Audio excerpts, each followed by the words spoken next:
In this video, we're going to look at two special cases of factoring quadratic expressions. The first is called the difference of squares. It's where we have a squared minus b squared, and we can factor it as a plus b multiplied by a minus b. To recognize this pattern, it's important that we recognize that we have a difference, so a subtraction, of something squared subtracted by something else squared. To show that this factoring does in fact represent a squared plus b squared, we can expand out the right-hand side of the equation. So we look at multiplying a plus b by a minus b. You can expand that out using FOIL. So FOIL stands for first, outside, inside, last. So you multiply the first two terms and get a squared. The outside terms you get minus ab. Inside terms you get plus ab and minus b squared when we multiply the last terms. Now simplifying this expression, we find that the middle two terms cancel out and we get a squared minus b squared. So it does in fact work as the factors of the difference of squares. Let's look at some examples. In the first example, we have 9 minus 16x squared. So first, you need to check whether or not it's actually a difference of squares. So can we write this as something squared subtracted by something else squared? We can rewrite this expression. So 9 can be rewritten as 3 squared, and we can rewrite 16x squared as 4x all squared. Remember, this squared applies to the x as well as the 4 since it's on the outside of the brackets. So it is in fact a difference of squares, and we can factor it as 3 plus 4x and 3 minus 4x. In the second example, it's not immediately obvious that it's a difference of squares because we can't express 32x squared as a perfect square, and we can't with 2 as well. But what we can do is we can common factor first. Anytime you have a factoring problem, it's always best to common factor if possible. It means that we end up dealing with smaller numbers, and then you might actually have some patterns such as a difference of squares show up.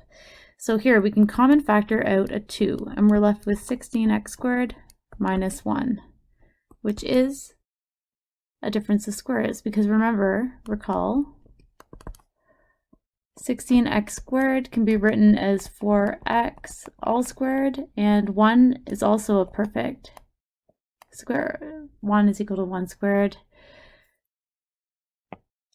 So we can rewrite this as our factored problem of 4x plus 1 and 4x minus 1. So expand out this final expression with the common factor of 2 out front to verify that it equals the expression that we started with. It will require some simplification after you do expand it out though. Now that's a difference of squares. The next special case that we're going to look at is the perfect square trinomial.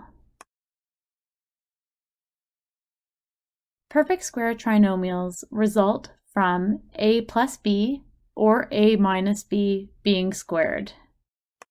When you square a binomial such as a plus b, you end up with a squared plus 2ab plus b squared. Likewise, if we square a minus b, you end up with the same result except for your middle term will be negative. We want to get to the point where we can be given one of these trinomials on the left and know right away that it is a perfect square trinomial and factor it as a plus b all squared or a minus b all squared. So what we need to do is check that there are two perfect squares present. So we need a squared and b squared. And then the other term, so our middle term, must equal twice the product of the square roots of the other term. So in other words, if we have a squared and b squared, our middle term will be a times b multiplied by 2. And this is not the same as the difference of squares. So notice with the difference of squares, the squared ends up on specifically on the a and the b as opposed to on the outside of the brackets. So it matters where the exponent is. Let's look at some examples. Here we have 4x squared plus 12x plus 9. We can identify a, b, and also make sure that the middle term is double a times b. So our first term, 4x squared, is a perfect square, and the square root of it is 2x. Our last term is also a perfect square. It's equal to 3. And our middle term, let's look at what 2ab equals. And it does in fact equal 2 times 6x, which is 12x.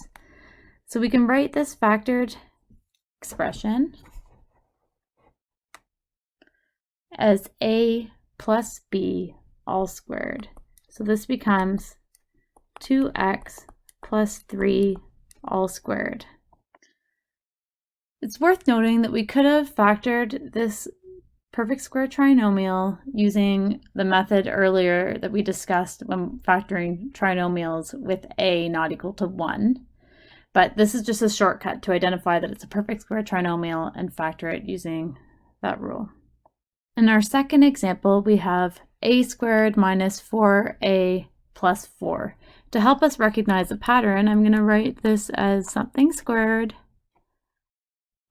and then something else squared. So instead of 4, I'm going to write it as 2 squared. And then in the middle, we have minus 2 times a, which is the form of a perfect square trinomial. Because we have the negative sign, it means that we're going to have a minus in between our two terms. And we get a minus 2 all squared. When you want to expand these out and check them, so to check, you want to use FOIL, but recall that a minus 2 squared is just a minus 2 multiplied by itself. So now you can expand that out using FOIL as we've been using in the other problems. In question 3, we can express this problem as 4n squared, and the other perfect square would be 3m all squared. In the middle we have minus 2 times 4n times 3m, and just check that, so minus 2 times 4 times 3 gives us negative 24, and then we have m times n as we had in our original term. It's not necessary to write out that step. I'm simply showing it to show how it relates to our perfect square trinomial. You can jump right into writing it or expressing it as 4n minus 3m all squared. And don't forget to check. On the next 2 pages, there's a series of practice problems. Take the time to work through all of these at your own pace.